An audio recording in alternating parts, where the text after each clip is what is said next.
alguns amigos me convidaram para uma igreja metodista, um trabalho que eles faziam com jovens. Foi bem legal porque os homens dessa igreja faziam panqueca americana, tudo 25 centavos. À vontade. À vontade. Aí, teve uma vez que eu comi numa manhã mais de 20 panquecas. Esse Jesus Movement começa e todo mundo precisa entender que esse Jesus Movement não foi algo formal. Foi totalmente orgânico. O filme Jesus Revolution, ele mostra bem? Sim, ele tá focado... Lógico, em uma cena ali. Naquela pessoa. Agora, Asbury é justamente o tempo também da minha conversão. Eu me converti em 72, tá? Com 16 anos. A gente reunia nas casas de amigos para fazer estudo bíblico. Isso é no tempo do Jesus Revolution. Fala, galera! Jesus Cop, Douglas Gonçalves por aqui para mais um Jesus Cop podcast. Muito bom estar com vocês aqui toda segunda-feira, 10 da manhã tem episódio novo nessa mesa de comunhão e hoje eu tô com um co-host aqui. Coelho. Fábio Coelho comigo aqui para essa conversa que assim já tentamos várias vezes marcar e aprove a Deus esse momento, essa data, que eu tenho certeza que vai ser incrível, que o Senhor vai ministrar no nosso coração aqui através dessa mesa de testemunho, de inspiração, de conhecer um pouco mais o Senhor através dos nossos irmãos. Antes da gente chamar o nosso convidado aqui, que você já sabe quem é, você clicou, né? Eu quero te falar desse livro, Cultura de Louvor, que a gente teve a honra de lançar com a Dani e com o Fábio Bravo. É muito bom você poder lançar livros de pessoas que vivem com você aqui, né? Porque você sabe que não é só uma mensagem, mas é uma vida, né? E eu posso testemunhar da Dani e do Fábio o quanto esse casal, essa família é apaixonada pelo Senhor e ama isso aqui e vive isso daqui. E o livro basicamente é como é que a gente estabelece uma cultura de louvor numa comunidade local e eu tenho certeza que vai te abençoar muito. Então eu queria que você pedisse, tá aqui o link na descrição, a gente entrega para você aí na sua casa. Vambora! Podcast de hoje.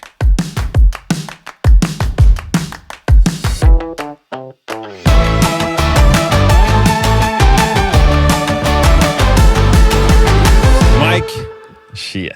Não, Shea. Isso aí. Já falaram pra ti. Mike não Shea. Não, Shea. Mike. Embora. Shea. Obrigado por você estar aqui. Minha alegria. Eu que agradeço o convite. Eu estava na expectativa desse encontro aqui e também. Ter esse tempo de conversa. Desde o momento que te conheci lá na Assembleia Solene, né? Isso foi muito bom. Inclusive, vamos ter de novo a Assembleia Solene, 17 de agosto, ok? Vai ser em Curitiba, você não pode perder, vai ser um dia incrível. Vou deixar até o link aqui para você ter mais informações, tá? Mike, eu queria começar te perguntando... Eu gosto de fazer essa pergunta primeiro, né? Como é que foi o seu encontro pessoal com o Senhor, né? Sei que você é americano, né? Estadunidense. E como é que foi? Você vem de uma família já tradicional, cristã, da igreja? Não. Eu fui criado na igreja católica. Fiz tudo. Primeira comunhão, depois crisma. Tô bem ativo mesmo. E fui coroinha. É mesmo? Fui coroinha. E eu tive uma vida na igreja católica onde eu tive que reconhecer o pecado na minha vida. O que eu sempre falo, o ciclo pecaminoso. Então eu ia no confessionário no sábado, porque eu quis, eu tinha temor de Deus. Aí eu não saía sábado à noite para poder ir na missa no domingo, né, sem pecado, para poder participar da primeira comunhão, da comunhão. Tinha quantos anos? Eu comecei isso desde pequeno, né? Então, primeira comunhão, 8 anos. Crisma com 12. Aí eu comecei a participar como coroinha, 14, 15 anos.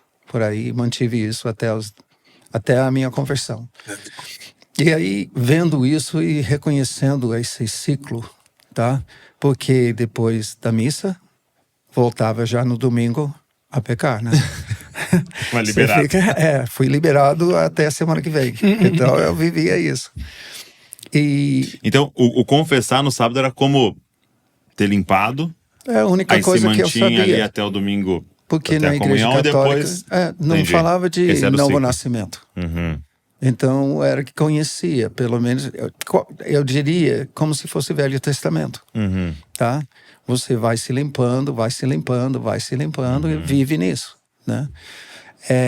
Mas aí, alguns amigos me convidaram para uma igreja metodista, um trabalho que eles faziam com jovens, jovens de colégios, vários colégios da cidade. Ok. Raleigh, North Carolina, tá? Capital do estado. Foi bem legal porque os homens dessa igreja faziam panqueca americana, tá? E serviam panqueca, leite e Cookie. suco de laranja, Ah, tá? Com aquele syrup, né? O xarope. Tudo 25 centavos.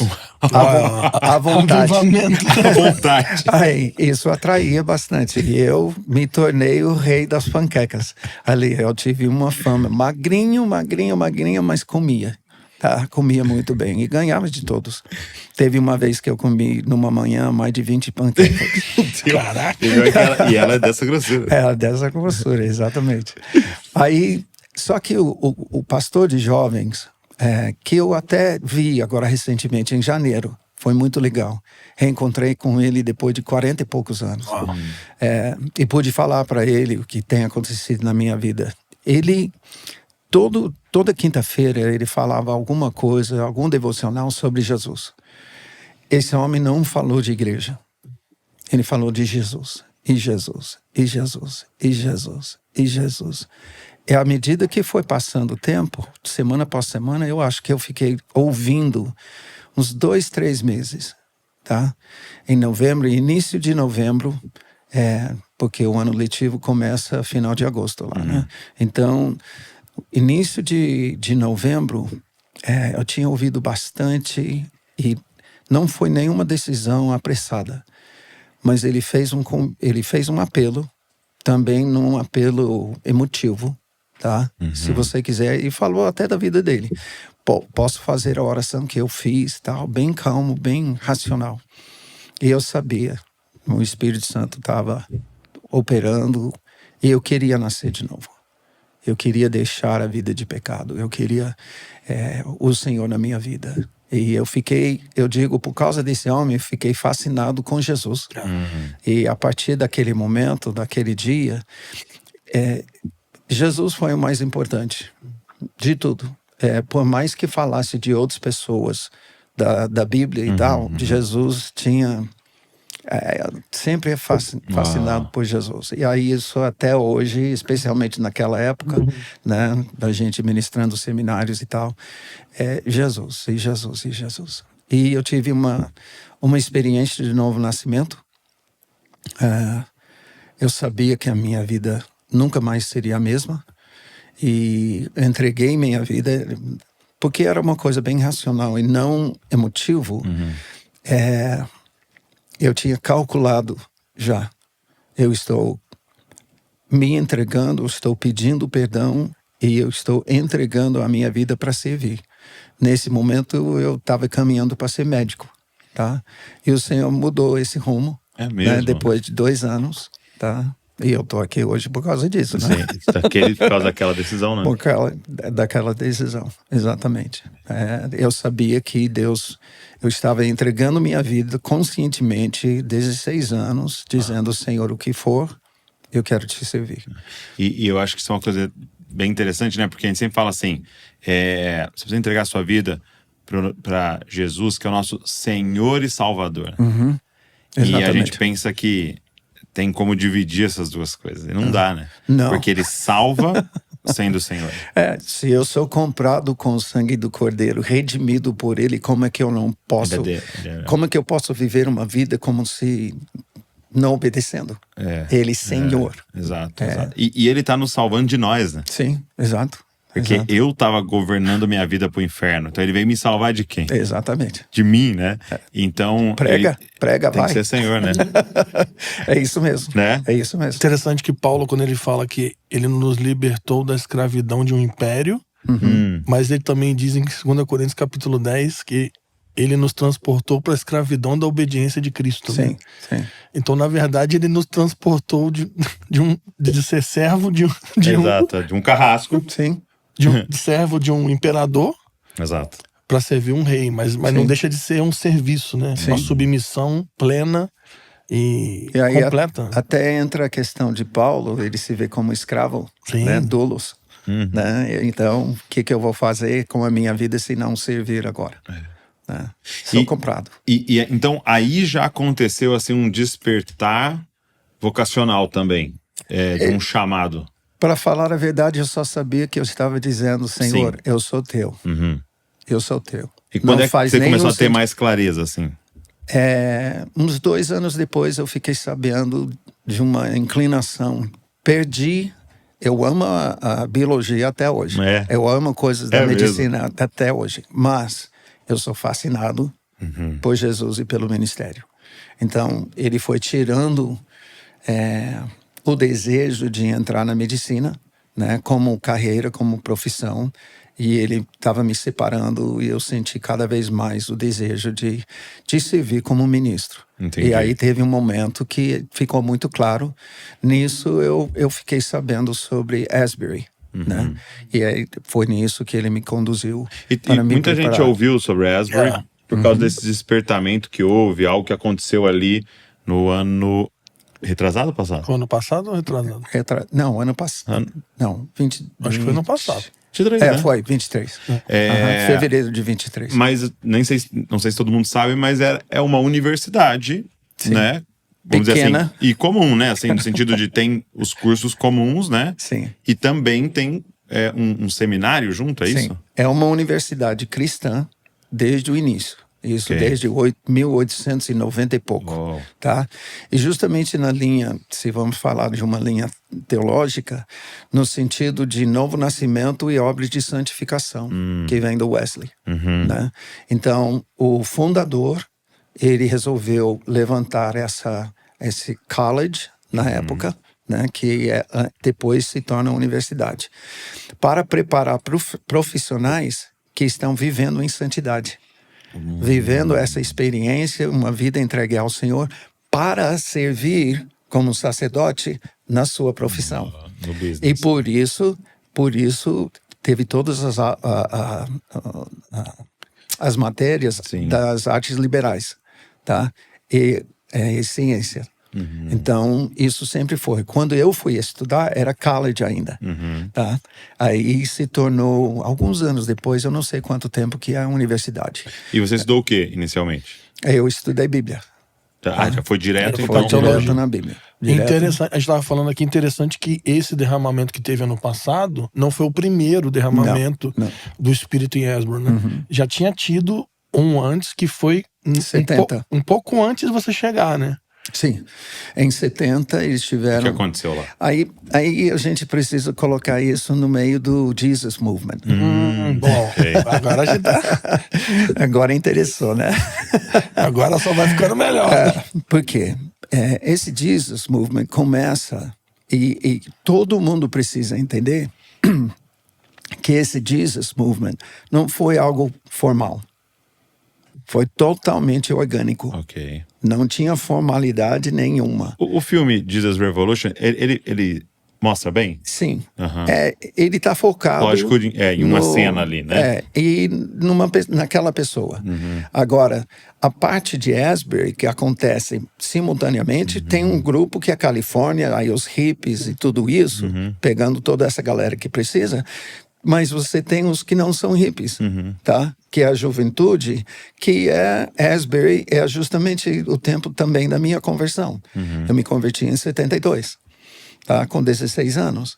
E aí o pessoal, alguém perguntou para mim, como é que foi? Aí vocês se reuniram, tudo como se fosse uma coisa formal. Eu falei, não, a gente reunia nas casas de amigos para fazer estudo bíblico.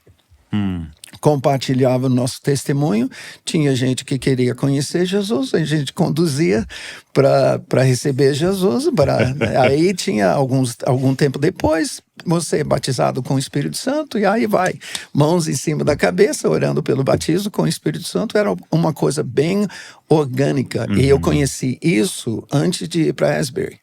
Tá? Okay. E isso é no tempo do Jesus Revolution, que está indo de 70, né? Isso vai até 74, 75 e mais. Porque aí começa a formalizar as comunidades Isso, John Wimber, né, na época do John o Wimber. mover do Espírito Santo começa a chegar nas igrejas tradicionais, aí isso gera comunidades, porque tem os que recebem, os que não aceitam. E com isso, 2 anos depois da minha conversão, eu vou para Asbury. Só que em 70, houve um derramar em Asbury de uma semana. E eu acabei, quando eu cheguei, eu conheci o rapaz que deu seu testemunho. Ele foi bem, assim, rebelde, mundano, todo mundo conhecia. Ele era veterano, tá? Tem 4 anos lá, ele era veterano. E quando ele deu seu testemunho, o Espírito Santo veio na capela, veio. E parou as aulas. Então foi bem parecido com o que aconteceu agora, né? Sim. Aqui eu tenho um coração de ver isso de novo. Sim. E ele compartilhou, as aulas pararam, só que depois de eu acho que foi uns 10 dias, eu tenho também a lembrança de alguns testemunhos de coisas que aconteceram. Mas os alunos foram convidados, a partir daí, de ir para as igrejas, tá? E um monte de gente que soube pediu aí de 2 em 2, de 5 em 5 iam. E o que acontecia em Asbury aconteceu em Asbury, iria acontecer. E acontecia nas igrejas. E isso parte do Jesus Movement, tá? Aí a conversão, é mais conversão, é mais conversão, é mais conversão. E um movimento muito jovem, tá? E todo mundo assim, novo nascimento muito forte. Muito forte. E mudança de vida. Mudança de vida. É essa questão. Senhor, Salvador, me salva do pecado. Me salva do domínio das trevas. Me salva de mim mesmo. Tá? Contando com nova criatura. A pregação era nascer de novo e ser nova criatura. As coisas do passado passam, você não vive mais. Inclusive, eu tenho reforçado essa fala nesses dias. Eu não sou mais pecador. Eu sou nova criatura. Eu sou filho da obediência. Eu sou filho de Deus. E isso, desde a minha conversão, é um conceito muito forte, muito fundamental. Por quê? Antes, pecador vive para pecar. Exato. Tá? Pescador vive para pescar. Pecador vive... Eu não vivo para pecar. É justamente isso que eu queria sair. Isso foi muito claro. Os apelos dessa época nunca foram inclinados para uma vida melhor. É pregar, você está perdido no pecado e você precisa de Jesus porque você está perdido. Tá? E aí... Nisso, lembro que é o tempo de sexo, drogas. É verdade, né? Se olhar o contexto. Os festivais, né? Exatamente. Nada a ver com hoje, né? O movimento hippie. Nada a ver com hoje. Né? Então... Mas interessante como, ao mesmo tempo que havia uma perversão muito grande, sim. Também houve um derramar do Espírito muito grande. Exatamente. E salvação em massa. Então as duas coisas aconteciam simultâneas. Querido, por isso eu choro. Esse tempo está chegando. Amém. Esse tempo está chegando. Então, quando eu chego em Asbury, todo mundo está falando ainda sobre o derramar de 70. Eu cheguei em 74. Todo mundo está falando, todo mundo está relembrando. E uma expectativa, cada encontro, porque eram 3 trimestres que a gente estudava, tá? Então, cada um tinha uma semana que focava santidade, missões, vida espiritual, vida devocional. Bem metodista mesmo, bem John Wesley. A influência é essa. Legal. Embora a escola tenha a tendência arminiana, tá? Wesleyana, não era todo mundo, né, dessa inclinação. Então, essas semanas para nós, foram semanas que nortearam muitas vidas. Eu recebi meu chamado missionário em 76, tá? Na semana de missões. Houve um piloto, tá? Ken Enright, que era da Asas de Socorro, só que ele servia na África, ele foi ministrar, e durante a sua semana ele desafiou. Quantos têm chamado missionário? 75% da galera que está lá tem chamado missionário, tem chamado ministerial, desculpa. E aí ele lançou um desafio, mas você considerou missões? tem muito para fazer em ministério. Considerou missões. E isso gerou um desafio para mim. Eu comecei a buscar ao Senhor. Eu passei o próximo verão, né, de junho a agosto de 76, aqui no Brasil, no interior do Paraná. E foi assim que eu conheci o Brasil. Entendi. Por causa desse desafio. Então você fez uma viagem missionária. Sim. Em 76. Você falou quanto tempo? 2 meses. 2 meses aqui, Paraná. Paraná, interior de São Paulo também. Sim. Então E foi bem legal. Eu saí daqui em agosto de 76 dizendo: Senhor, eu vou para qualquer lugar do mundo para te servir.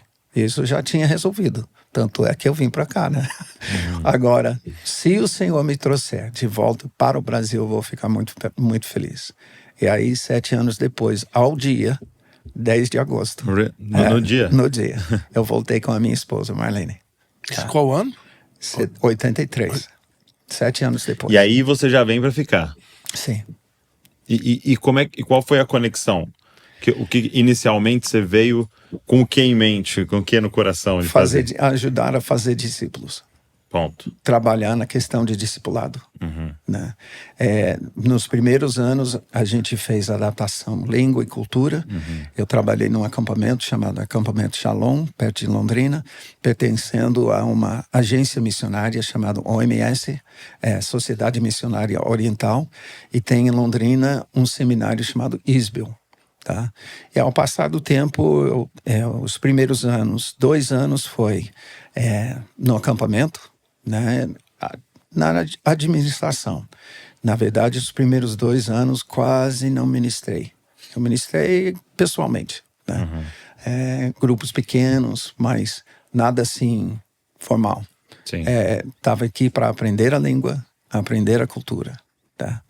E aí, alguns anos depois, eu fui para Maringá trabalhar numa igreja, né, numa equipe pastoral lá. Aí depois eu fui para Londrina para ser professor no seminário. E aí depois, diretor do seminário. E esse seminário tinha conexão com Asbury? Sim. Bom, formal não. Mas tem vários missionários que estudaram em Asbury, estudaram em Wheaton College também. Tem outras universidades cristãs que também vieram missionários, tá? De vários. Então, a agência missionária, que hoje é conhecido como One International, fica em Indianápolis, e essa foi a agência que me trouxe para cá. Ok.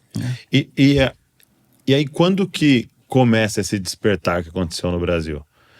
Em que ano que começa? Porque aí você tá lá em Londrina, no seminário. E como é que foi isso? Porque eu conheço, por exemplo, quando eu olho, eu não tive a oportunidade de viver, assim, eu era ainda mais jovem, mas tá muito relacionado à música, por exemplo, a mim, né? Eu vejo muito relacionado à música. Quando é que foi que começou a se aproximar essas pessoas de vocês? E como é que isso começou? Na minha vida, foi um momento em que eu comecei a entender mais sobre o ministério de Jesus. Tá? Então, em 93, eu tive um contato com a Neuza Itioca, tá? Doutora Neuza Itioca.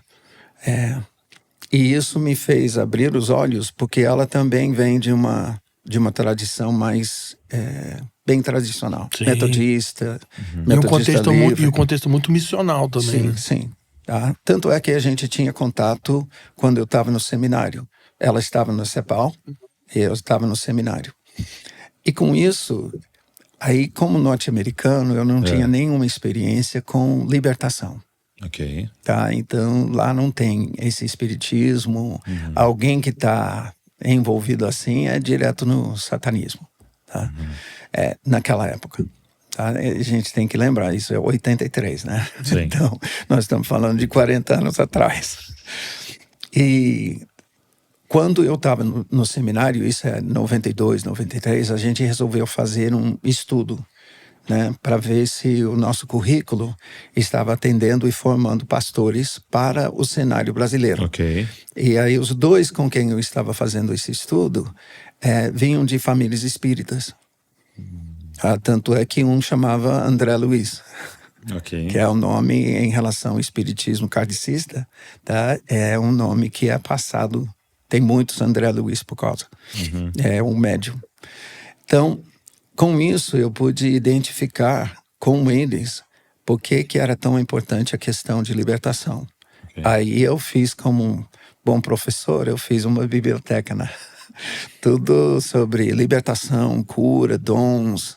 Aí eu fiz do católico ao assembleano, tá? Para ver o espectro, né, teológico. Isso já no Fuller já estava bombando já, né? A questão de libertação com Peter Wagner, isso já estava acontecendo em 93, não? Não, iniciando. Ah, mas não tinha chegado no Brasil, né? Não.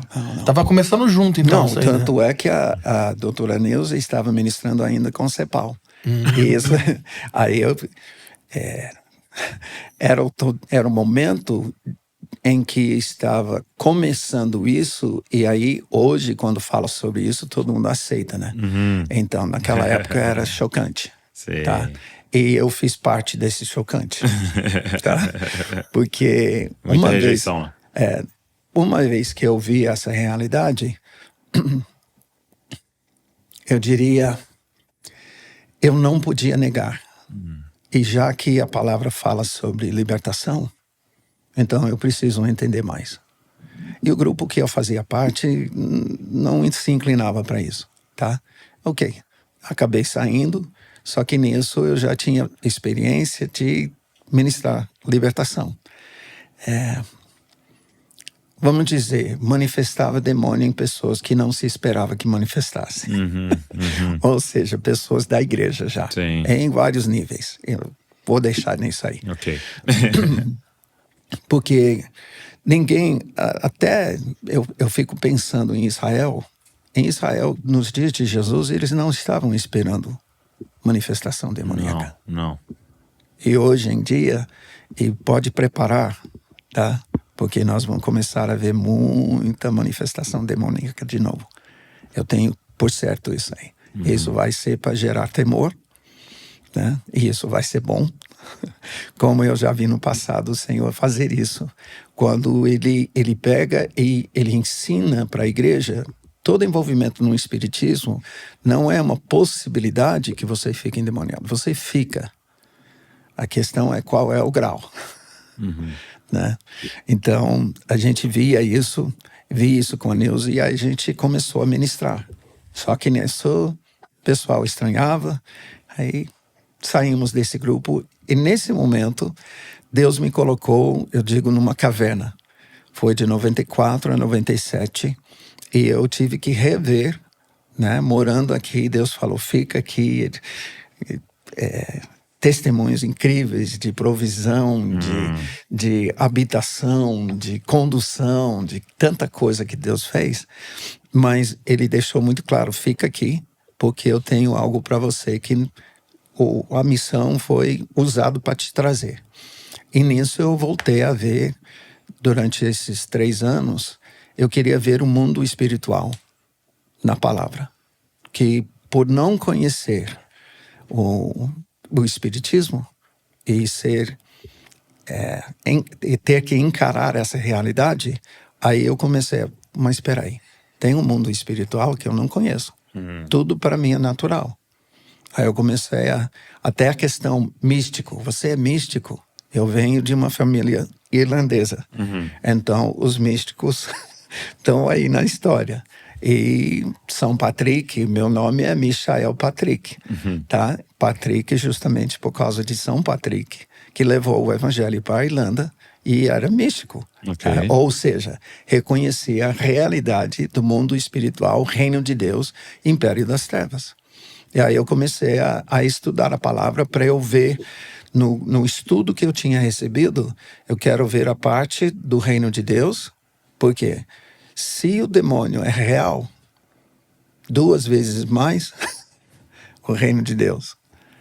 Tá? Então eu comecei, isso me levou a querer entender a obra do Espírito Santo, a plenitude dessa obra, tá?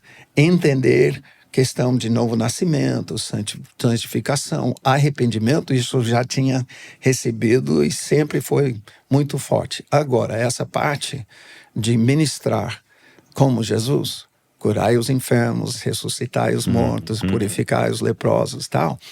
Aí eu não tinha nenhum conhecimento disso. Isso tudo na cabeça de um diretor de seminário, né? Exatamente. Então a teologia aqui Não, sendo revista. tá. É que eu hesito em falar, mas deixa. Eu vou, Fale. vou abrir.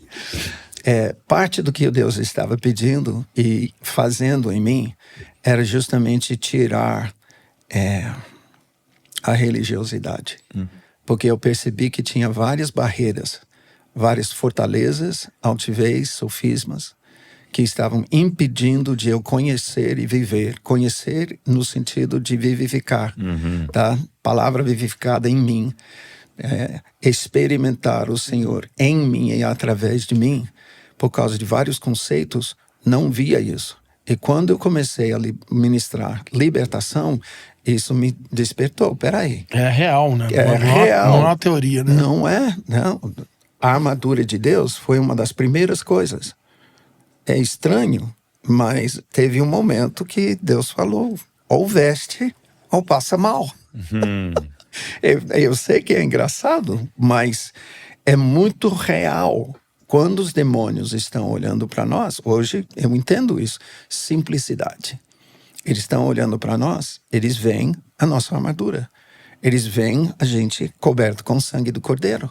Eles veem a gente vestido de branco, vestido de armadura de luz. É assim que eu apareço no reino espiritual para os demônios. E isso, palavra. Eu não estou inventando coisa. A palavra fala sobre isso. Então, diante disso, eu comecei a buscar, eu preciso conhecer mais, então, como que o Espírito Santo move. Aí eu queria conhecer muito mais o Espírito Santo. Aí nisso eu não mergulhei na questão de conhecer como o diabo faz. Isso eu já sei, chama-se pecado. Ok. Esse aí nós somos expert. Então, ele gera uma tentação, ele está tentando induzir, seduzir a gente a pecar. Uma vez que a gente pecar, a gente cai no barco dele, e aí a gente, infelizmente, fica escravo, etc, etc. Agora, eu queria saber como é que move o Espírito Santo. Porque isso é o que importa. Aí o Senhor me leva, no início, Isaías 61, o Espírito do Senhor está sobre mim. E ele me leva a entender como que o Espírito Santo estava agindo sobre a pessoa de Jesus. E nessa mesma época está acontecendo Toronto e Pensacola, né? Acontece, exato. Nessa mesma época aí está acontecendo Pensacola e Toronto. Eu saio em 94, não sabendo sobre Toronto, tá? Nessa época, eu só soube a respeito de Toronto 95, tá? Por aí. Aí eu fui em 96, janeiro de 96, no segundo aniversário, eu tive lá com um amigo, tá? Mas antes eu não sabia o que estava acontecendo. E por isso que eu entendo que quando o Senhor libera algo que é marcante, é para a igreja no mundo inteiro. Eu via a unção de riso, óleo de alegria. Foi muito comum lá em Toronto, né? Isso. E muito comum com o caso de Davi. Todo lugar que a gente saía para ministrar, cada seminário tinha uma sessão, tá? Onde o Espírito Santo ministrava isso. E eu não sabia. Até chegar depois. Porque era sem internet, né? Sim, então não tinha essa rapidez de ver o que tá... Mas qual foi o teu impacto ao chegar em Toronto? Porque assim, deve ter sido algo chocante, né? Não, foi. Ou você já esperava o que tinha lá, ou você... Não. Tipo assim, tu falou, o que tá acontecendo aqui? Eu não sou de raiz pentecostal. Eu não tive uma experiência pentecostal. Então eu não tive nenhuma referência do que é avivamento, a não ser quebrantamento e novo nascimento. Isso eu vi muito, tá? Então, agora, quando eu cheguei em Toronto, o impacto foi literalmente porque eu tinha sido sensibilizado em relação à minha alma.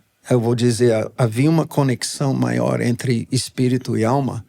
Eu não era tão racional, a não ser segundo o Espírito. Okay. Eu comecei a ser racional segundo a palavra no que se trata das questões espirituais. Okay. Só para quem tá ouvindo e não tá sabendo o que a gente tá falando, na década de 90 teve um derramamento muito forte em Toronto, que é chamado de avivamento de Toronto, que afetou o mundo, né? O mundo todo, Sim. o mundo todo foi...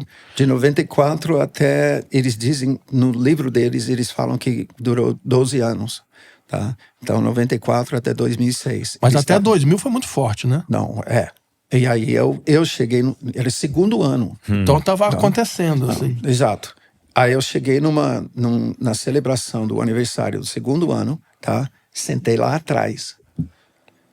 Era tal densa a pessoa de Deus. Eu não gosto de falar presença. A pessoa de Deus, você sentia Deus em você. Deus tocando em você. E eu sentei e eu comecei a chorar. E eu chorei, adorando o Senhor, sabendo, nisso, a gente sabe da nossa fraqueza e a gente sabe que não dá para esconder. Você se sente desnudado, ao mesmo tempo você se sente totalmente amado e aceito. E nesse se despir, você não passa vergonha, o que você passa é amor, perdão, abraço. E vivi muito isso nesses dias lá. Eu não tinha estado num ambiente onde Deus se manifestava dessa forma. Okay. Tão forte, tão forte. E isso me tocou. Era só 2 dias, mas isso me tocou. Aí nesse momento eles tinham eu lembro que eles faziam reunião de oração bem de madrugada. Aí era um lugar para 3.000 pessoas e tinha um gato pingado de uns 10, 12. Eu resolvi, né? Eu estava lá. Deus me deu uma palavra nessa manhã que é de Zacarias 3, sobre Josué, que ficou comigo esses anos todos. 96, né? Em 96, tá?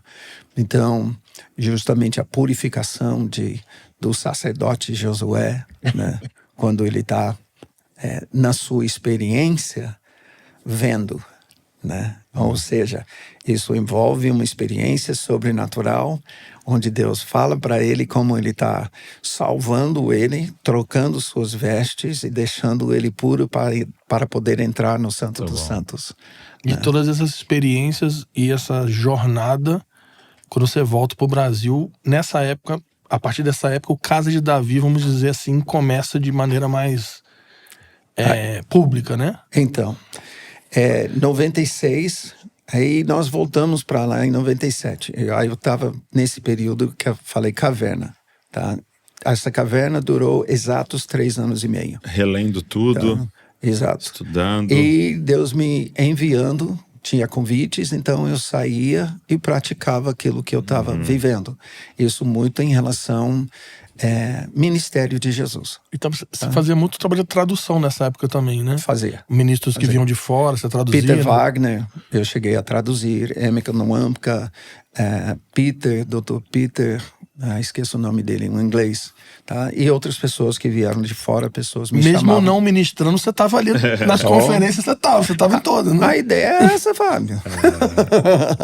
A ideia é essa. E também eu ia para muitas conferências que estavam acontecendo no Brasil nessa época.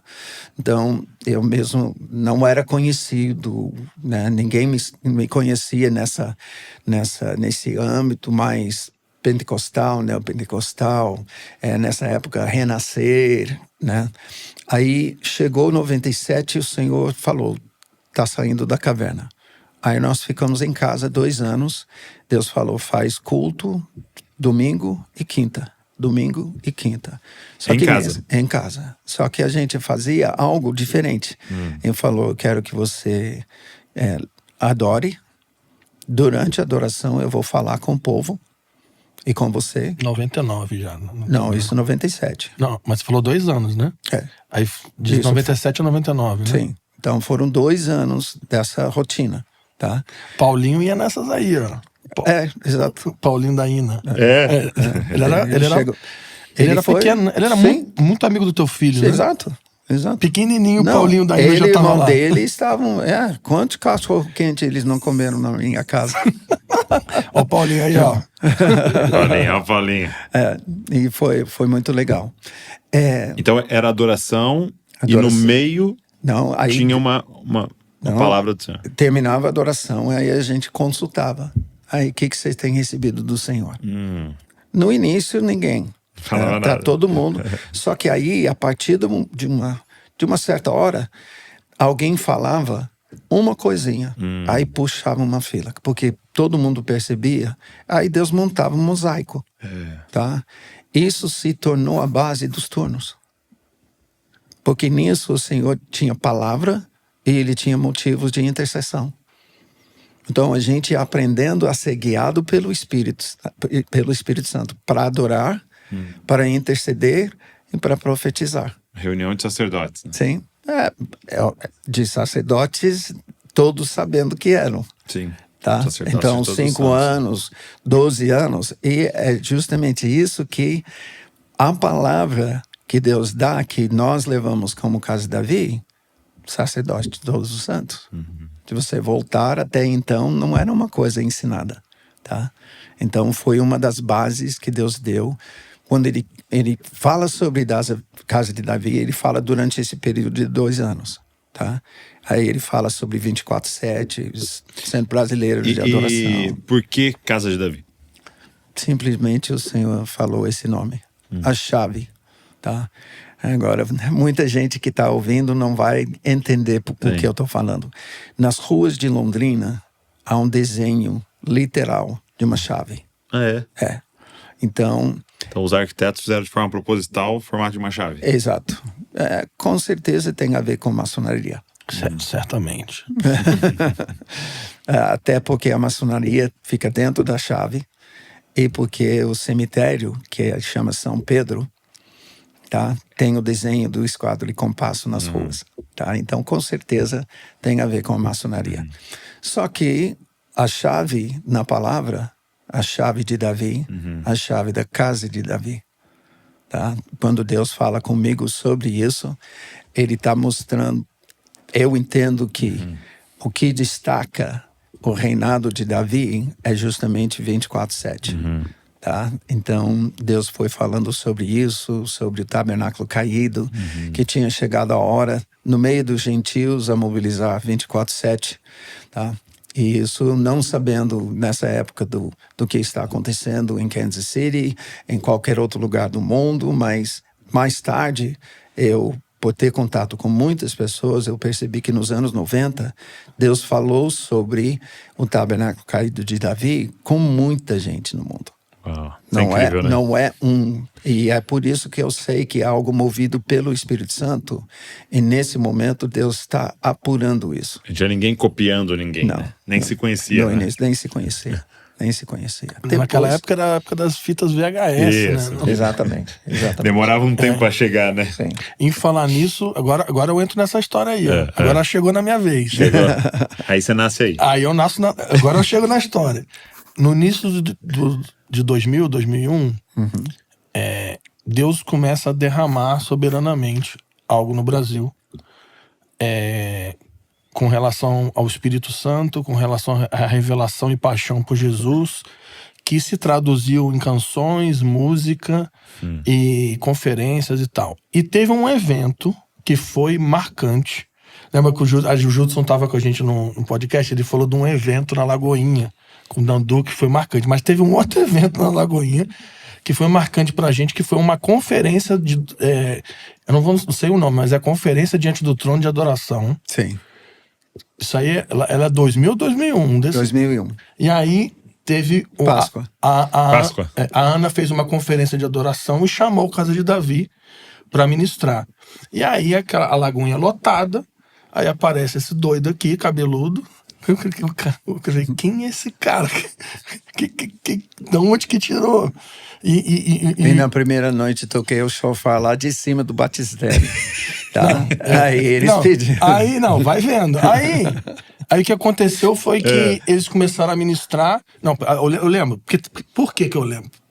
Vou contar, porque tinha uma fita VHS de vídeo que rodou o Brasil inteiro nessa época, desse culto. E aí, esse culto, o que aconteceu nesse culto, inflamou uma juventude no Brasil inteiro por causa de uma fita de VHS. E esse culto ele foi um marco, assim, pra gente, que foi um início de um negócio que não teve mais... Sim. que perdeu o controle. Então o que aconteceu? Eles ministraram, se não me engano, 2 ou 3 músicas do Diante do Trono. Tava no auge do Diante do Trono. E depois entrou o Mike Suatrup.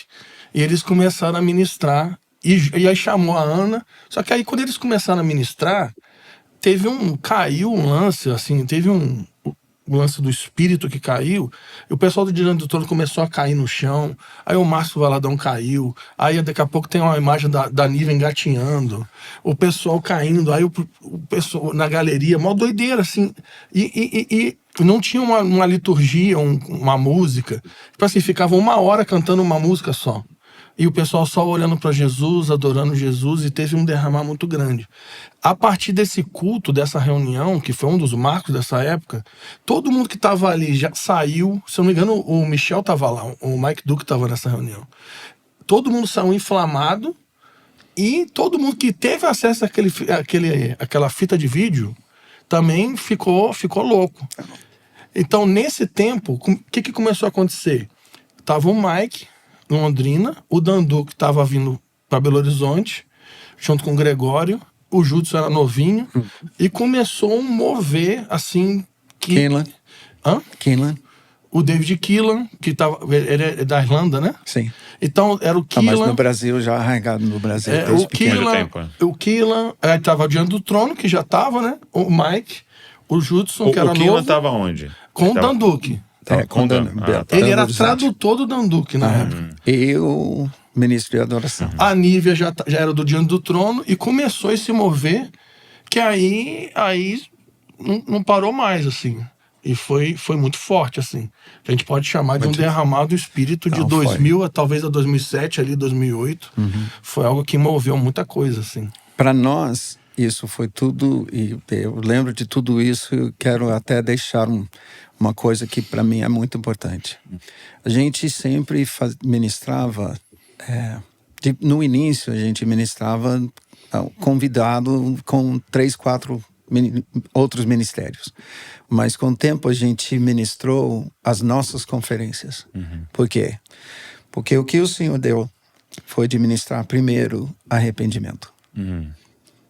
A igreja, Josué, a igreja está com vestes sujas para entrar diante do rei, diante do Senhor.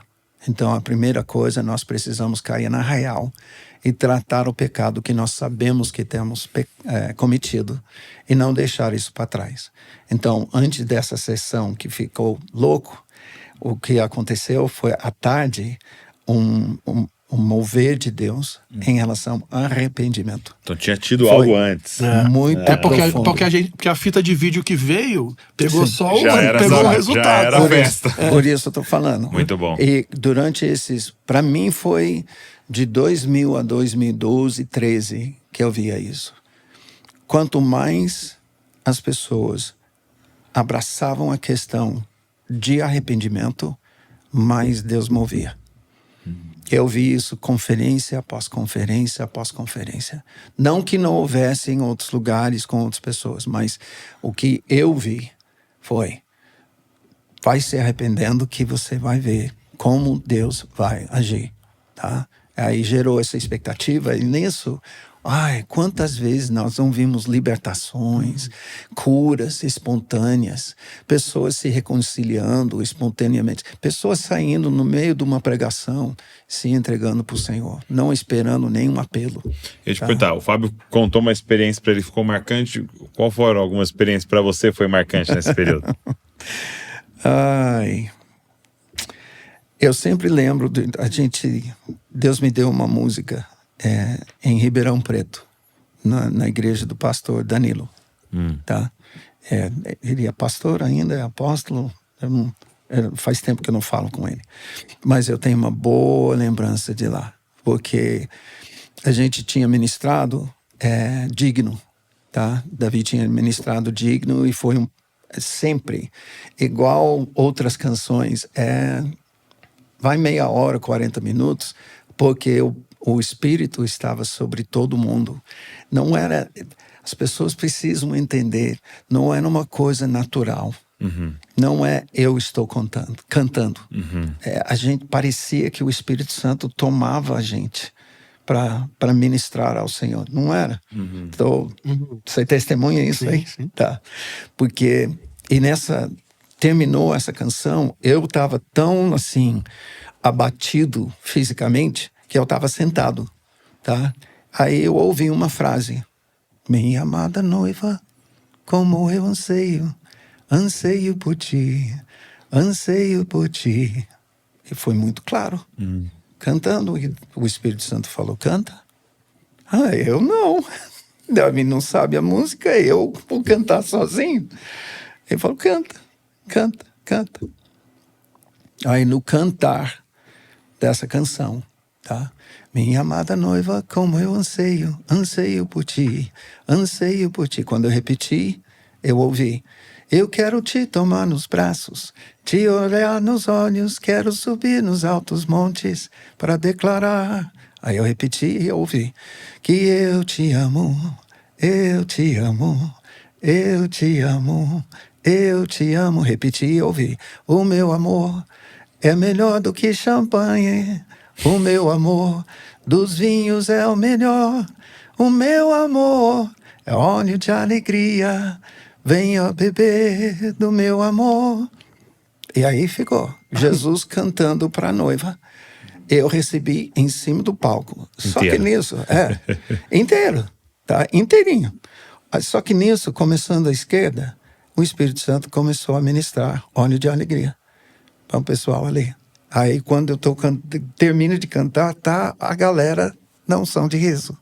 Então, esse tipo de coisa me marcou. Eu não sou de raiz pentecostal. Eu não estava acostumado em ver nada assim, nada assim. É que narrar assim é complicado para quem não viveu, mas é porque não era algo que era emocionalmente induzido. Não. Porque, vou contar um outro exemplo. Depois que a gente viu essa fita de vídeo, 2001, né? Aí eles foram no Rio. Eles foram no comunidade de Honório Gurgel. Sim. E aí, assim, aí beleza. A gente já tava com a fita de vídeo na mão. Aí falou assim: os doidos vão ver aí, né? Vamos ver o que vai acontecer. Aí nós fomos lá. E aí nessa época tava, assim, era uma época, pra você ter noção, né? Eles estavam ministrando, né? Quem tava assistindo, assim, quem tava na plateia, era o Ângelo Basso, era eu, era o Davi Fernandes, era o Mike Duque, era o Leandro Vieira, era o Vitor Vieira. Então essa galera hoje que tá aí ministrando era a galera que ia nas conferências lá.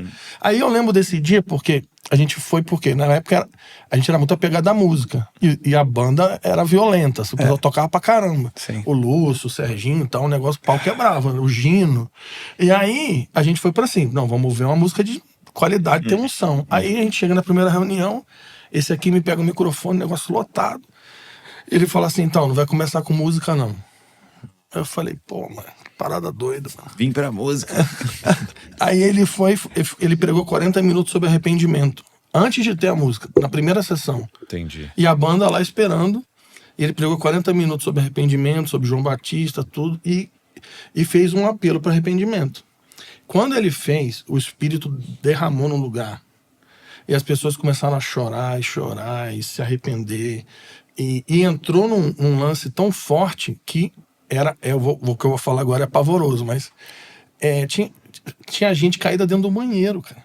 Você saía, era gente caída no corredor, gente na rua. O pessoal parava o carro assim. Não era ninguém empurrando a cabeça de ninguém. Tipo assim, no quarteirão em volta. Você andava no quarteirão em volta da igreja, tinha gente chorando, sentada no meio-fio, chorando. Gente que entrou no carro, que tentava sair para ir embora, não conseguia. E aí parava. Então, assim, era um agir do Espírito, que era resultado de uma palavra, mas não era algo emocional. Pra você ter noção, as pessoas, antes de chegar no lugar, elas já sentiam a realidade do Espírito e começavam a chorar em quebrantamento de pecado.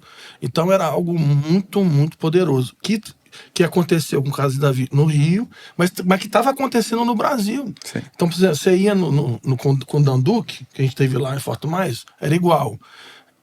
Lógico que as palavras mudavam, assim, mas a realidade do Espírito que conduzia uma geração ao arrependimento e à paixão por Jesus era a mesma. Então, era um movimento, né? O Gregório, Sim. o Judson, o Cirilo, Nívia, Diante do Trono. Então, tudo isso estava acontecendo e isso foi muito, muito forte, assim. E eu não pregava, assim, uma palavra motivadora. E não sou quem me conhece, eu não sou de gritar, né? Eu sou muito calmo, porque tem que ser o Espírito Santo. Não pode manipular. Exatamente, eu não quero usar a voz para manipular ninguém. Quando esse movimento todo começa, e vocês estão agora em Londrina, né? Então vocês tinham uma base lá, né? Vocês ministravam no Brasil inteiro, mas vocês tinham uma base lá. E pessoas começam, já alguns me contaram, começam a se deslocar para lá. Começam a se mudar para lá. Sim. Né? Pessoas que estão dizendo que tem uma palavra de Deus. E eu imagino que deve ter começado a aparecer uns malucos por... Não, o Rocha é um deles. Como é que era lidar com isso? Porque era um monte de jovem também, e esse cuidar, discipular, pastorear, e isso que Deus estava colocando na mão de vocês. E como é que foi esse processo? Tinha suas dificuldades, né? Tinha os seus momentos de tremenda alegria, tá? Porque quem vai se dispor a mudar assim, geralmente vai ser uma pessoa jovem. Então, você pode contar... Um pouco mais de liberdade. Com liberdade, mas também imaturidade, tá? Talvez nem tanto imaturidade.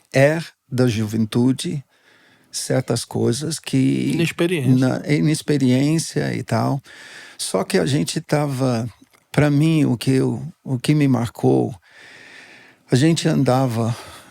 procurava andar e andava como uma comunidade, tá? Onde a gente estava buscando o Espírito Santo. Essa era a coisa mais importante para mim. Todo mundo tinha que entender a questão de arrependimento por paixão a Jesus, ou seja, aquilo que você compartilhou com a sua filha. Agora, pecar... Não é mais obedecer uma lista de regras. Exatamente. É ferir o coração de alguém. Exatamente. E a gente falava sobre isso diretamente. Como é que nós vamos pecar dizendo que somos apaixonados por Jesus? Queremos crucificá-lo de novo? Tá? E essa consciência, e compartilhava isso. Aí o Fábio vai lembrar muito palavras sobre João Batista. Lucas 7, a mulher que chega aos pés de Jesus chorando na casa do Simão, o fariseu. Essa era a palavra que sempre começava. Porque a adoração apaixonada, tá? A adoração profética começa com arrependimento profundo. Tudo que se fala sobre o cenário celestial, que vê os santos ali, eles estão vestidos de vestiduras brancas. Isso significa eles estão ali por causa de um coração quebrantado. Agora, uma pergunta. Como é que faz, Mike, para a gente proteger o nosso coração diante disso? Por que eu te pergunto isso? Porque, assim, deixa eu fazer uma relação, assim. Eu fico imaginando, agora, próxima quinta-feira, vai começar a final da NBA. Eu fico imaginando um cara jogar a final da NBA, jogar a final da Champions League que teve, e fazer o gol, né? E ser campeão, e você vê 80 mil pessoas gritando. Eu fico imaginando que a experiência vivida ali é maravilhosa, mas pode tornar todas as outras coisas, né, inferiores. Então eu volto para casa, vou brincar com a criança, aquilo ali já não consegue me gerar aquilo lá que aconteceu. E como é que faz para manter e proteger o coração, tendo vivido essas coisas e vendo o Senhor mover de uma forma tão poderosa, e vendo milagres e dons e tudo acontecendo ali, e não perder a simplicidade da busca do Senhor, não entrar no quarto e pegar a sua Bíblia velha e abrir e ficar ali com ele, e até estar com a sua família e cuidar do seu casamento, cuidar dos seus filhos. Para mim só tem uma coisa: temor do Senhor. Eu lembro durante esse tempo, por não ter essa raiz, né? Então eu não me via como ligado a Azusa, ligado a avivamentos. O que eu conhecia era tanto a questão de nascer de novo. Nascer de novo significa deixar o pecado, tá? E a obra de santidade de Wesley, onde a grande pergunta é: temos que pecar? Ou podemos viver sem pecar? A obra de Jesus é tal que nós podemos viver sem pecar? E muita gente acha que não. Eu discuto. Justamente pelo que eu experimentei, tá? Lá em Asbury. Eu tive essa experiência. Eu não estou dizendo que nunca mais eu pequei. Mas eu estou dizendo que há uma experiência no Espírito Santo que gera temor. Onde você não quer. E você tem uma consciência nítida quando você está se afastando do Senhor. Então, durante esse tempo, para mim, eu tinha, todas as vezes, será que Deus vai? E quando ele agia, eu tinha temor de interferir. Porque esse temor gera em mim, eu sou apenas um homem. E eu não quero interferir com aquilo que Deus quer fazer. Então eu vou falar sobre o que Deus faz, o que o Espírito faz. E o que pertence a mim é manter a minha vida em Cristo e os meus relacionamentos, tá, em dia em Cristo, tá? Então, isso gerava para mim essa questão. Eu não posso dizer que isso é fácil. Não é, porque você acaba conhecendo um ambiente e poder que é muito fácil o diabo chegar e falar: tá vendo? Você é... Aí preenche a lacuna. Você é tremendo. Você é 10, cara. É top. Aí o pessoal chega e você vai ouvir isso de muita gente. E se você não ativamente parar e dizer: Senhor, é o Senhor. Tem nada a ver comigo. Eu estou apenas querendo cooperar com temor. Querendo cooperar contigo. Tá? Isso que o Fábio lembra, eu fico aqui emocionado porque é um jovem nessa época. O impacto não foi Mike. Não. O impacto foi o que o Espírito Santo fez. Porque se o Mike tivesse dito não, Deus ia levantar alguém e ia fazer. Né? Sim. É o privilégio de participar, né? Exato. Dizer sim é o privilégio de participar, mas não que Deus seja refém da gente, né? E com temor. Porque nada disso está acontecendo por minha causa. Tá? Eu sou privilegiado cada vez. Eu via unção de riso assim. O Senhor me deu uma mensagem para pregar junto. Era loucura. Porque eu falava e aí uma onda de riso. Outra parte, onda de riso. Outra parte, onda de riso. Tá? E isso não aconteceu uma vez. É dúzias de vezes. Tá? Ao longo de anos. E a gente vendo essas coisas, gerava em mim. Eu chegava em casa e eu só queria... Bom, vamos. Porque viajando, tá? Você está longe da família. Então você concentra em ter tempo com a família. Sim. Né? Então, manter a questão... isso eu acho que hoje tem tentações bem maiores. Ah, é? Por quê? Por causa do Instagram, por causa da exposição é maior. A exposição é maior e a criação de uma imagem é mais importante. Hoje em dia, o marketing é uma coisa muito importante, talvez até demais. E é uma linha fina, né? Que eu, vendo com meus 68 e tendo passado o que eu passei, eu tenho um temor em relação a várias coisas que eu estou vendo. Tá? Eu sei que nós temos plataformas e canais, o próprio podcast e tudo isso, mas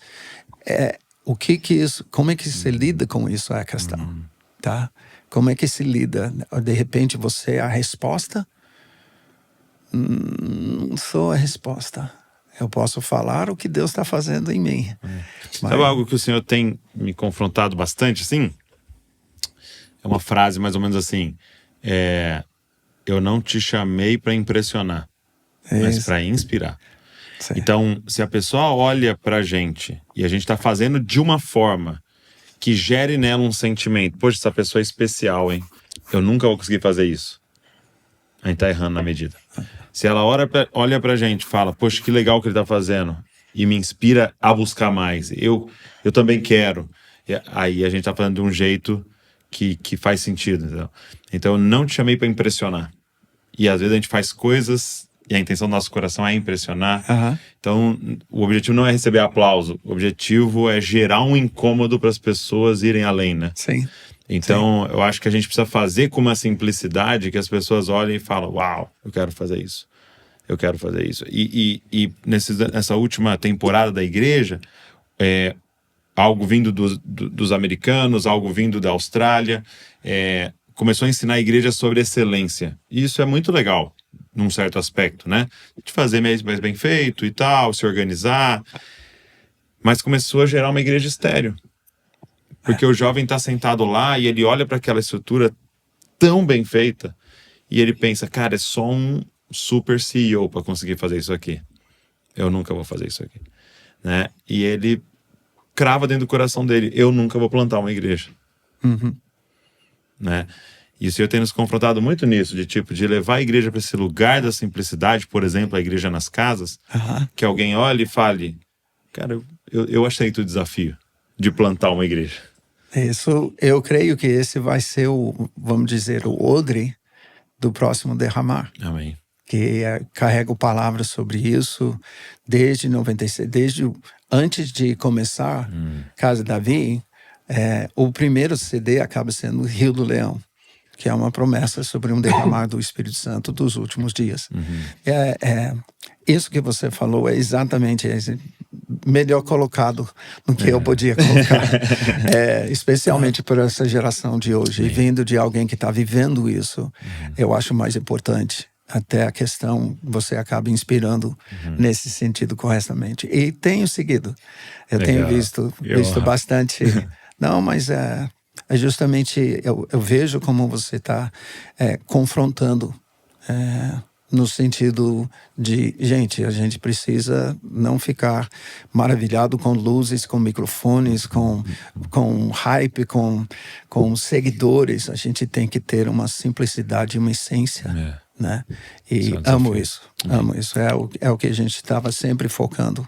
Tá? Tanto é que a primeira mensagem, sacerdócio de todos os santos, é para devolver a gente para a nossa essência, manifestação dos filhos de Deus, que foi uma mensagem nossa, devolver a gente para a nossa essência, noiva, nossa essência. Quero fazer a última pergunta, minha última participação aqui nesse papo. Nós estávamos, acho que mês passado, na Flórida, com o Dan Duque. A gente estava jantando com ele, e um podcast não gravado, né? E o Douglas fez uma pergunta para ele que foi muito forte, assim. Porque ele estava falando desse mesmo período, né? Que a gente está conversando aqui. Ele estava falando dessas mesmas coisas aqui, né? Sim. E a gente sabe que você, o Dan Duque, o Gregório, o Márcio Valadão, foram, sim, pessoas que lideraram esse movimento, né? Foram pessoas referentes. E são pessoas que entre erros e acertos permanecem diante do Senhor, amando a Jesus, casados com a mesma esposa. Então, que perseveraram e deixaram um legado. Tá? E aí Douglas, baseado nisso, ele fez uma pergunta assim: qual para você seria o teu maior conselho para essa geração, baseado em tudo que você viveu? E qual seria talvez o teu maior erro que você cometeu, que você fala assim, gente, não cometa isso? Para permanecer até o fim, né? Tá. Maior erro é forte, né? Mais um erro, você fala assim, que devemos evitar. Nós erramos aqui, vocês não podem entrar nessa. Eu diria, primeiro sobre a Vamos falar do erro primeiro, para terminar no positivo. Boa.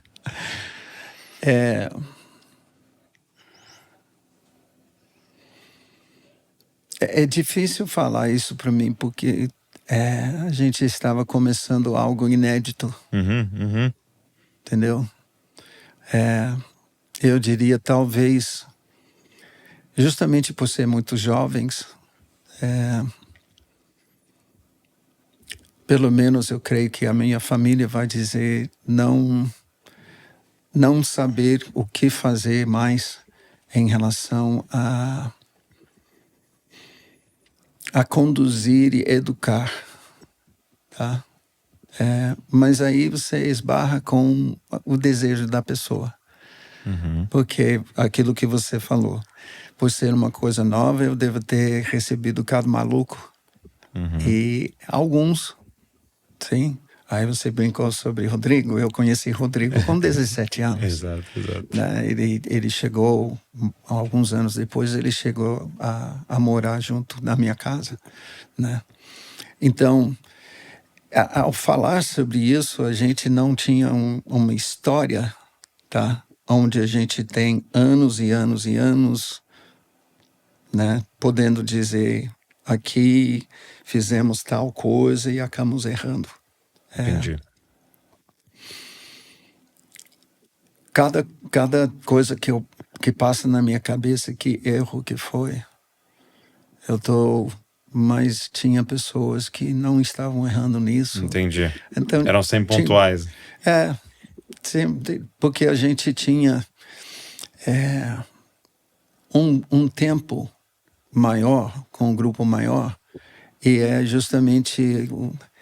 Eu creio que todo mundo precisa passar a barreira de 2 anos. Se eu falar a barreira de 2 anos, eu quero que entendam. Primeiro, eu acho que a gente não conhece alguém sem primeiro passar, a gente diria, comendo 1 quilo de sal, né? Exato. Mas para mim é 2 anos. E isso tendo... Convívio verdadeiro, comunhão verdadeira. Tá? Porque leva esse tempo para baixar a guarda. Tá? Aí você começa a ter que lidar, né, com as questões. A gente procurou, nessa época, a viver e estabelecer um conceito chamado família. Eu acho que houve erros pontuais nessa questão de como viver como família, mas ainda estávamos com muitos dentro desse período de 2 anos. Até no casamento. A gente vive um período, aí baixa a guarda, aí o casal tem que resolver que nós fizemos um voto, e o voto foi feito justamente por momentos difíceis, não pelos momentos fáceis. Tá? E a gente vivendo como família, a gente estava vivendo isso. Então tinha esses pontuais de relacionamento, de entender um ao outro. E aí eu tenho tido da experiência de, como líder, ficar irritado com algumas coisas, mas também o pessoal, por sua vez, passa o tempo e depois faz contato comigo. Mike, agora eu estou te entendendo. Né? Estou liderando aqui. Muito isso. Então tem esses. Agora, eu pediria para essa geração, por favor, conheça Jesus. Eu acho que nós estamos no momento em que está se falando muito sobre muitas coisas, e é uma geração, e eu estou falando questão geral, tá? Que eu percebo que não tem conhecido Jesus nos evangelhos. Não tem observado, não tem visto o coração dele, compaixão. E para aquilo que Deus está preparando a igreja para receber, que eu creio que, eu uso a frase, é a restauração da missão do Messias na sua plenitude. Nós vamos receber muito poder. Tanto é que no final Jesus vai julgar alguns e dizer, afasta de mim. Mas Senhor, curei, expulsei demônios. Como? Vai haver um derramar de poder, muito poder. Mas se a gente não observar na vida de Jesus o temor do Senhor, Isaías 11:2, ele se deleitava no temor do Senhor. E quando pessoas falavam com ele, é repetida a frase, e fulano, cheio do temor do Senhor. E a igreja primitiva, em Atos 2, Atos 5, Atos 9, temor do Senhor, temor do Senhor, temor do Senhor. Tá? Eu creio que essa geração precisa conhecer esse temor do Senhor em Jesus para aquilo que nós vamos receber. O mundo vive um tempo muito leviano. Então, o espírito da potestade do ar está influenciando a igreja também a viver leviandade. Tá? Não levar a sério o sacrifício de Jesus. Por que pecar? Por que eu vou pecar se o Espírito Santo habita em mim? Por que eu não vou deixar um hábito que seja? Hebreus 12 fala sobre peso e pecado. Peso significa que não é pecado. É uma coisa que não é pecado. Mas por que eu não vou? Né? Por que eu não vou deixar uma atitude que me atrase? No quê? No meu desenvolvimento da salvação com temor e temor para ser gerado Cristo em mim. Então, tudo que não está nesse momento gerando Cristo em mim, eu preciso. Igual qualquer atleta. Qualquer bom empresário hoje, ele tira tudo que é supérfluo. Tanto o atleta como o empresário. E tantas outras coisas. Por que como cristão, a gente não vai... Peraí, aquilo que não está gerando Cristo em mim, põe de lado. Não é nem um sacrifício. Aí a pergunta, queremos que Cristo seja gerado em nós? Mas sem a revelação de quem é Cristo? Aí que tá. Se queremos, nós vamos para a palavra para ver Jesus nas Escrituras. Aí que começa. E se não fizer isso, eu estou, pelo menos na minha... lembra que eu falei, eu fiquei fascinado por Jesus? Sim, lá no início. Se eu vou deixar um testemunho, meu testemunho tem que ser Mike falava de Jesus sem parar. É isso que eu quero. Todo mundo fascinado. A gente fala apaixonado por Jesus. Tá? A gente falava nessa época. Sim. É sinônimo. É fascinado. Tá? Mas esse fascinado é o que pedir de mim. Qualquer impedimento, fora. Tira. Não vale. Eu estou feliz em largar isso como peso, tá? Para que Cristo seja gerado em mim. A gente vê isso tão claro com um jovem apaixonado por uma moça, né? Eu vi assim, pais reclamando de hábitos dos filhos que eles tentaram 30 anos mudar. Aí o cara apaixonou, a moça pediu, ele tá lá lavando louça. Eu fiz cada ele tá loucura. Não, o pai falava, corta esse cabelo, não corta. Aí a moça falou, poxa, corta esse cabelo. Acabou, na hora, raspa a cabeça. Exatamente. Mas é essa transformação da fascinação, né? E é voluntário. Sim. Sim. Porque ama, é porque quer entregar. E aí a agenda muda, as prioridades mudam e você quer falar não pro mundo inteiro para falar sim para aquela pessoa. Sim. Então, mas o que você tá falando é tão forte que existem igrejas hoje, eu não sei nem se a gente vai poder chamá-las de igreja, que conseguem passar muitas semanas, para não falar um ano, sem ter falado de Jesus. Sim. Que entregou a chave para isso, que entregou o acesso daquilo, os 8 passos para aquilo outro, e de como ter sucesso em cada uma das partes da vida, com princípios da Bíblia. Exato. Mas o seu povo não conhecem a Jesus, não conhecem seu amor, mas a sua justiça, a sua ira, né? Porque para mim é muito marcante. Eu tô meditando 1 João, porque eu acho que é muito... A gente tem que prestar bastante atenção em João, apesar de Paulo ser incrível, prestar muita atenção em João, porque João era muito íntimo de Jesus. Eu quero ouvir as palavras de quem era muito íntimo de Jesus. Mas é muito chocante em Apocalipse Jesus aparecer e ele cair como morto. Poxa, você passou tantos anos com ele, por que você caiu como morto? Porque tinha um negócio ali que ele ainda não tinha visto, tinha um aspecto que ele não tinha conhecido, tinha uma revelação que ele não tinha acessado. Então, alguém que estava há 3 anos dormindo com ele, acordando, e viu ele ressuscitado lá,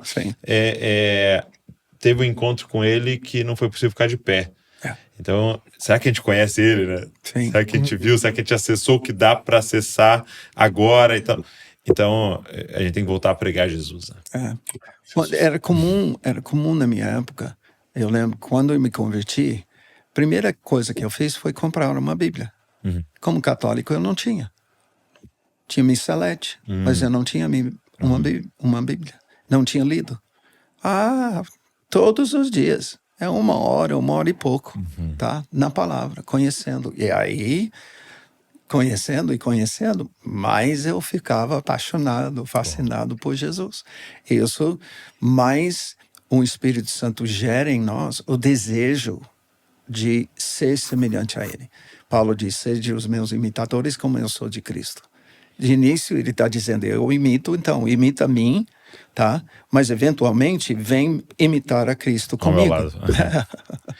Mike, obrigado. De nada. E não obrigado pelo podcast, mas obrigado por ter dito sim. Amém. Lá atrás, naquela semana missionária. Isso. Obrigado por ter amado a nossa nação, né? E ter encarnado, né? Ninguém disse que você não é brasileiro. Ter encarnado o brasileiro e derramado tanta lágrima, derramado suor, choro, né? Nessa terra. E tudo que o Senhor fez e acho que você não tem nem noção, né? Do que gerou, né, de quantas pessoas foram geradas naquele ambiente, naquilo tudo que o Senhor usou vocês para viver. Obrigado mesmo. De nada. E é uma honra para nós. Amém. A honra Deus é minha. continue te abençoando, te usando Amém. Poderosamente. E vamos caminhar como Josué e essa geração, porque eu não fui ainda. Sim. Tem muita coisa que Deus vai fazer. Tem muita coisa que Deus está para fazer. Precisamos da sua geração. Amém. Caminhando lado a lado aí. Amém. Nessa missão. Obrigado, meu irmão. É nóis. Obrigado. Você que preparou essa mesa abençoada aqui, né? Amém. Obrigado a você que ficou aqui com a gente, nos ouvindo, nos assistindo. E eu queria te fazer um pedido. Pega esse link, cara. Sai mandando para todo mundo. Tem muita gente que precisa participar dessa mesa aqui, precisa sentar essa mesa, ouvir esses testemunhos, essas palavras, essas orientações. Eu tenho certeza que vai tocar a vida de muitas pessoas. Então pega o link, sai mandando para todo mundo aí. Claro, se inscreve no canal se você não é inscrito, para você receber tudo que a gente está produzindo aqui, porque a gente só tem um objetivo: deixar você mais parecido com Jesus. Deus abençoe e não se esqueça, você é uma cópia de Jesus. Valeu.